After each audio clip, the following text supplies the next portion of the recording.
I'm really happy that this advertisement was not restricted by the government. Else, I wouldn't be so inspired of this compelling advertisement to stay healthy. Respected judges, audience, and my dear Toastmasters, good afternoon to you all. We all have great memories of the advertisements we have watched during our childhood, and I'm happy that our government didn't restrict us from watching those advertisements. Was our government irresponsible to allow these advertisements? Well, as per Advertising Educational Foundation, there are strict legislations across the world to safeguard the interest of children. These laws are based on products like harmful products. Harmful and dangerous products are restricted from being advertised to all the masses, irrespective of their ages. These laws allow safe products to reach children and support their growth and development. I would say the restricted apple looked so very appealing to Eve that she made Adam eat it. And we have Adam's apple now because of that. Imagine if children are restricted to being exposed to advertisements and marketing. They will be waiting so very eagerly to reach the age when they get towards the advertisement. And probably they won't be ready to watch all the advertisements. Like they might take the wrong way. So, through responsible marketing, kids can be prepared to become adult customers. If kids are allowed to make buying decisions under parental supervision, it would allow them to get the experience of developing their judgment and become a mature buyer. Additionally, as per American Psychological Association, maturity of children in today's world is much better than, say, 10 years ago. Also, it's a free world. Children also make a big part of the customer base, and they have the purchasing power. As per American Psychological Association, children under 12 spend $28 billion per year. So kids form a legitimate portion of the market, and companies must be allowed to serve that market in a responsible manner. This creates a situation where children can grow through innovative products, and companies can also tap this lucrative market. So in a nutshell, responsible marketing is a win-win situation for the whole society. Thank you.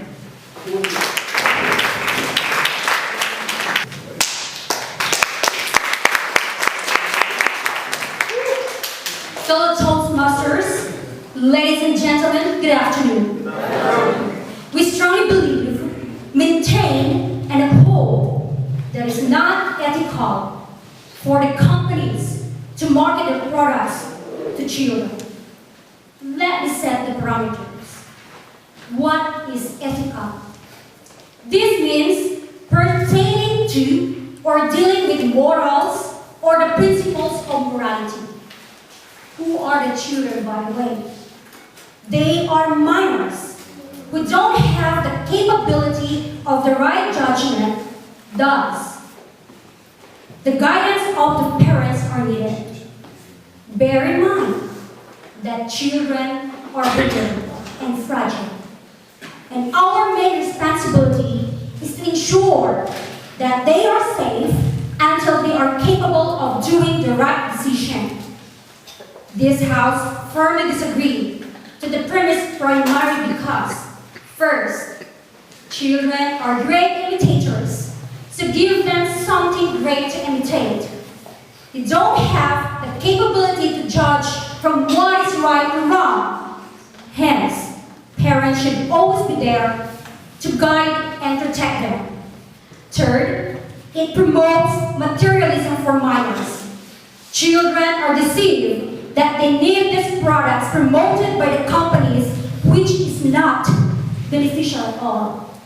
Third, it is our responsibility to safeguard our children from exploitation and abuses by these capitalists whose main purpose is to make money. So ladies and gentlemen, we absolutely believe and maintain that it is not ethical for the companies to market their products to the children. Over to you. Against Madam Toastmaster Angelica for the rebuttal.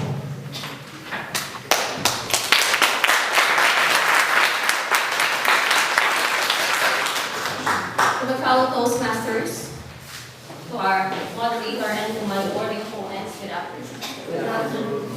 Being a teacher and being with the children for 5 years, this will be my chance and opportunity to explain and let you understand, my opponents, the importance of having an understanding of what it is that you could share to the children nowadays. You have mentioned earlier that advertisement should not be restricted so that we would stay healthy. And that's the reason why most of the fast food chains are using the children to attract customers. And what's the result? Obesity. Issues with health. What's the connection of being healthy, of selling burgers, or even fried chickens with a lot of oils? As a result, it is not only the children who are affected health-wise, but also the adults who are buying and who has the monetary capacity to buy the products. Secondly, you have mentioned products. But basically, since products is bound to be brought up, people or capitalists are using that opportunity to gain profit. Not necessarily looking on how it would benefit the children, but it is on how it would benefit the company. Products are products, profit are profit, money is money, business is business. You mentioned children should not be restricted to be exposed when it comes to advertisement. Do you know that it is the major cause why children are prone to deception and manipulation? Why? Because they were young. Children literally take things according to what they understand. So they are easily manipulated by those companies by decepting their young minds. Would you allow your children to be manipulated by these companies? In the future, I would not if I have a child. Allowing buying decision. How sure are you that these children, as of this time, especially the young ones, would have the right judgment to make a decision in purchasing a product? Guys and friends, especially to my worthy opponents, please remember that our brain capacity for judgment only ends or starts until it reaches 20. Free world? Yes, it is a free world. But that's the reason why it's being abused. It is abusing the innocence, the fragility, and the vulnerability of the children. Why? Because as children, they're soft. They're very important. They are being molded like water. That's why they're easily being influenced. And I believe that us, as adults, not only parents, should care about our children. Therefore, it is unethical for the companies to market their products to children over time.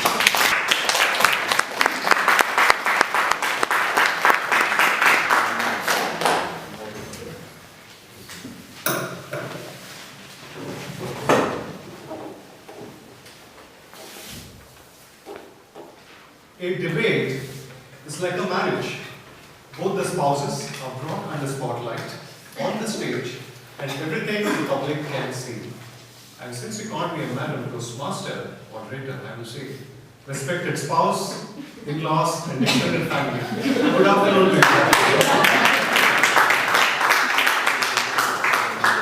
You must understand that as a global society, we are evolving as a progressive crowd. In such a time and age, you are not allowed to take an extreme position saying that ban this, ban that, ban this, ban that. That is not at all admissible. So through this debate, I have observed 4 significant flaws in my opponent's team, and I will walk you through each and every single one of them. Number 1 is data insufficiency. If you noticed, from starting till the end, right through their opening speech, they did not give a single shred of statistics. There was no proof. Let alone quantitative proof. There was not even any social proof. They made some claims and then they came to a conclusion which was not supported by data at all. It's like saying, I am David Beckham because I have a completely shaved head. They said, what is ethics? They tried to define ethics. They said it's relating to morals. The definition itself was complete. It was incomplete. Their entire premise was built on the definition of ethics, and their definition of ethics itself was incomplete. So their entire definition and the substantiation which came on later, everything crumbled. Point number 2 is hyperbole.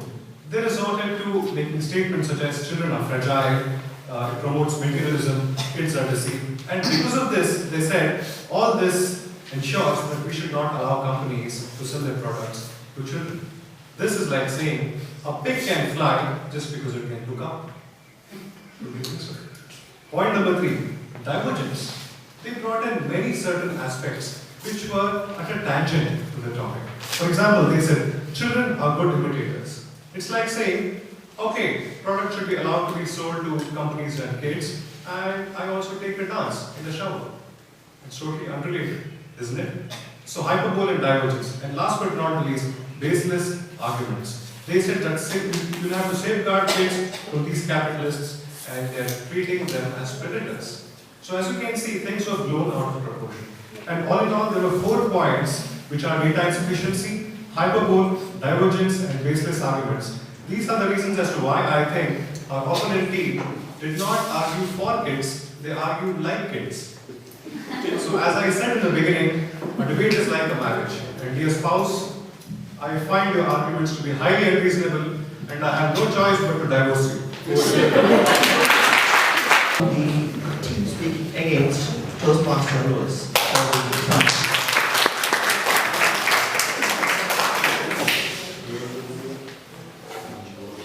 Walt Disney once said, "Our greatest natural resource is in the mind of our children." Fellow Toastmaster, moderator, our worthy opponent, good afternoon. Good afternoon. It is crystal clear that this House believes that companies to market their product to their children, we don't agree. Why? Children are minors. They need parental guidance. 2, we do not promote the materialism advocacy to our children. And lastly, it is our primary responsibility as adults to ensure the general well-being of our children. Ladies and gentlemen, at the end of the day, companies are capitalists, and their major concern is to make money at whatever cost. They do not care about you. They do not care about me. More so, they do not care to our children. And they will never care at all. Therefore, we firmly believe and maintain that this House is not in favor that the company will market their product to our children.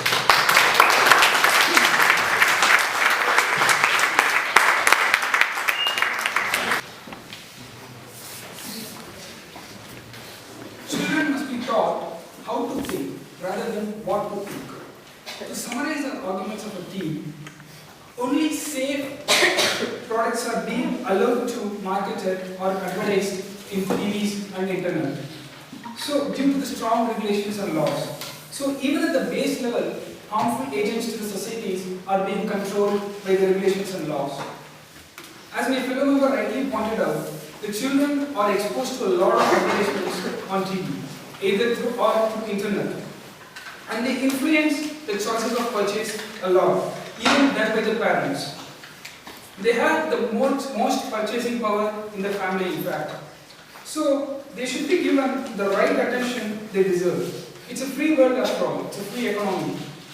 As a marketing person is considered, his point of view, they are supposed to target the right people at the right age group. And I don't see anything unethical to market the products to the children as long as it's done responsibly. The kids these days are more mature and their expenses and the purchases are always monitored by their parents. So I feel it's the right time for us to expose them to make their own choices and the right market decisions.